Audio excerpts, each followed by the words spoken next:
Buenos días, hoy el día de hoy estamos en el centro, más específicamente en el Monumento a Santander, y el día de hoy estamos con Miguel Andrés y y, con Daniel Rodríguez. y vamos a ver los diferentes museos e iglesias que nos han asignado. Así que vamos a ello. Buenos días, compañeros y compañeras. Aquí les vengo a presentar la iglesia de San Francisco. Queda al frente de la estación del Museo del Oro, sobre la carrera séptima con 14. Y pues vamos a ver qué tenemos. He aquí la iglesia de San Francisco. Fue fundada en 1550 por los frailes franciscanos, quienes llegaron a la ciudad en 1547. Esta construcción duró 17 años y concluyó su construcción en 1567. Esta iglesia es un ejemplo de la arquitectura colonial española. Su estilo es una mezcla de mudéjar gótico y renacentista. La facha está adornada con columnas salomónicas y un frontón triangular. El interior de la iglesia es espacioso y luminoso.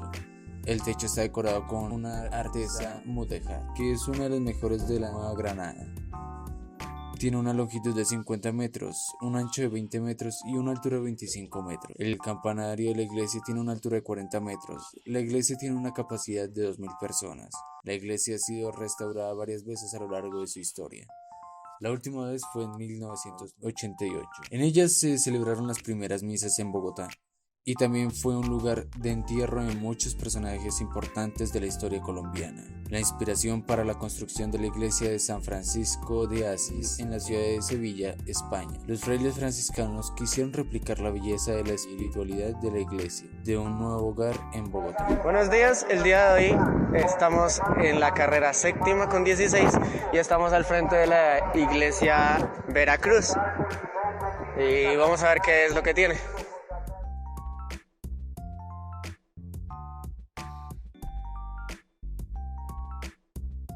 La iglesia de Veracruz fue fundada en el año 1567 por el sacerdote Pedro Solís, en el barrio Veracruz, en las afueras de la ciudad en esa época. El nombre Veracruz significa verdadera cruz y la iglesia lleva este nombre en honor a la Santa Cruz, considerándose que alberga una reliquia importante relacionada con la cruz en la que Jesucristo fue crucificado.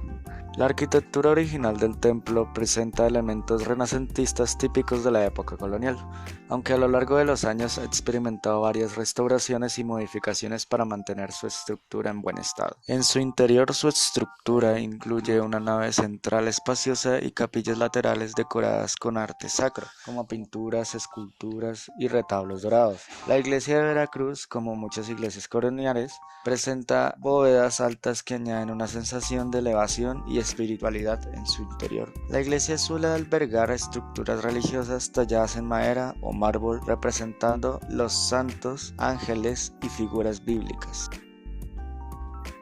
Bueno, ya pasando con la iglesia de la Veracruz, nos vamos con la iglesia de la Orden Tercera. Está al frente de la Torre Avianca y aliado de la iglesia de Veracruz.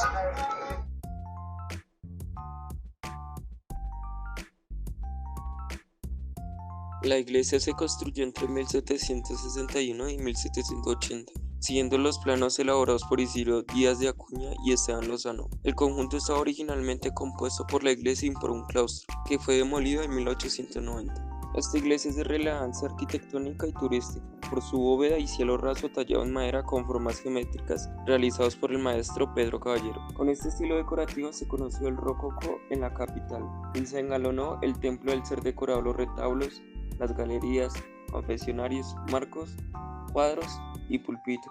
Cuentan historias populares que Pedro Caballero no midió los gastos de la talla en madera, así que tuvo que responder por ellos y esto lo llevó a la locura. Esta iglesia estuvo afectada por varios terremotos, las cuales afectaron la estructura, pero fueron reconstruidas inmediatamente. Pero allí no terminarían los cambios para esta iglesia, pues en 1992 fue víctima de un incendio que por poco acaba con la estructura de nuevo. A raíz de esto, la edificación cuenta con una laminilla para la protección de los interiores. Estamos en el Museo Colonial ahorita mismo y vamos a ver qué pasa.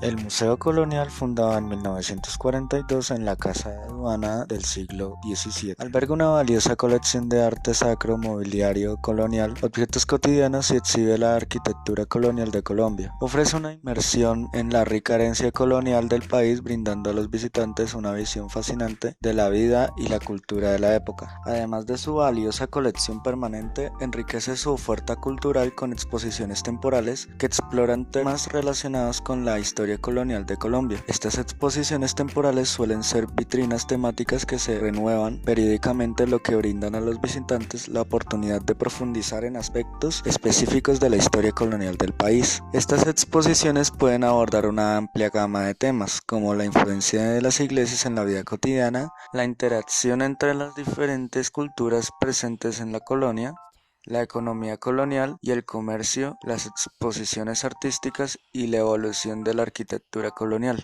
Cada exhibición temporal es cuidadosamente curada y puede incluir obras de arte, artefactos históricos, documentos antiguos y otros elementos que ayudan a contar la historia de la colonia en Colombia. Hola otra vez, estamos acá en la Casa de la Moneda, que queda casi al lado del Centro Cultural de Gabriel García Márquez. En esa esquina, pues vamos a entrar a ver qué es lo que nos espera.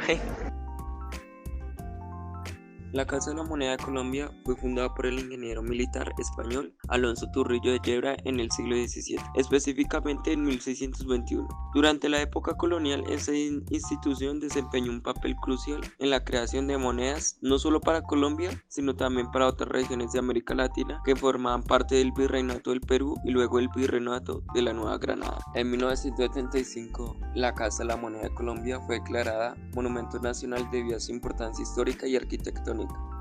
Este reconocimiento resalta su valor como un sitio histórico y cultural clave en Colombia. Lo que más destaca de este museo es la parte donde muestran la creación de las monedas. Bueno, en primer lugar, se fundía el metal base en lingotes o planchas.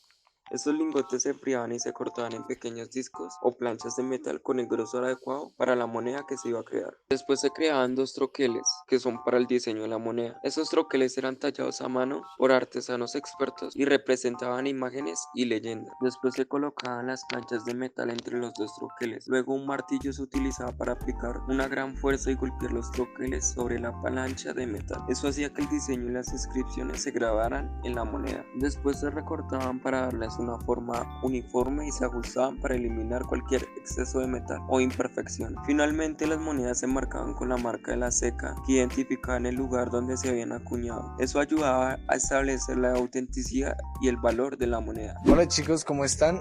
Bueno, ya estamos aquí en la última parada en el Museo de Bogotá y pues vamos a ver qué tiene para nosotros. Vámonos pues. El Museo de Bogotá es un centro de interpretación de la ciudad que tiene como objetivo promover la historia, la cultura y el patrimonio de Bogotá. Fue fundado en 1960 por el Instituto Distrital de Patrimonio Cultural y tiene su sede principal en el Palacio del Líbano, un edificio histórico ubicado en el centro de la ciudad. La historia del Museo de Bogotá se remonta a la década de 1950, cuando el IDPC comenzó a recopilar objetos y documentos relacionados con la historia de la ciudad. En 1960 se inauguró la primera sede en el Museo en el Palacio de la Cultura, un edificio ubicado en la Plaza de Bolívar. En 1982 el museo se trasladó al Palacio del Líbano, donde se encuentra actualmente. La colección del Museo de Bogotá está compuesta por más de 20.000 objetos, entre los que se encuentran piezas arqueológicas, pinturas, esculturas, fotografías, documentos y objetos cotidianos. La obra más importante es la colección de fotografías de Bogotá. Es una de las colecciones más importantes de su tipo en Colombia. La colección abarca más de 10.000 fotografías que documentan la historia de la ciudad desde su fundación en el siglo XVI hasta la actualidad. La colección incluye fotografías de paisajes, edificios, eventos históricos, personajes famosos y la vida cotidiana de los bogotanos. Las fotografías están organizadas en 4 áreas temáticas. La primera es la historia de Bogotá. Esta área presenta fotografías que documentan los principales eventos históricos de la ciudad, como la fundación de Bogotá, la construcción de la Catedral Primada de Colombia y la Guerra de los 1000 días. La segunda sección es la cultura de Bogotá. Esta área presenta fotografías que reflejan la cultura y las tradiciones de la ciudad, como las fiestas religiosas, las celebraciones populares y el arte y la arquitectura. La tercera obra es el Patrimonio de Bogotá. Esta área presenta fotografías de los monumentos y lugares históricos de la ciudad como la Plaza Bolívar, el Palacio de Líbano y el Cerro de Monserrate. Y la cuarta obra es Bogotá Contemporánea. Esta área presenta fotografías que reflejan la Bogotá actual, como los cambios urbanos, la vida cotidiana y la cultura popular. La colección de fotografías de Bogotá es un recurso invaluable para investigaciones y para los investigadores, claro, estudiantes y público en general. Las fotografías brindan una visión única en la historia de la cultura y el patrimonio de la ciudad.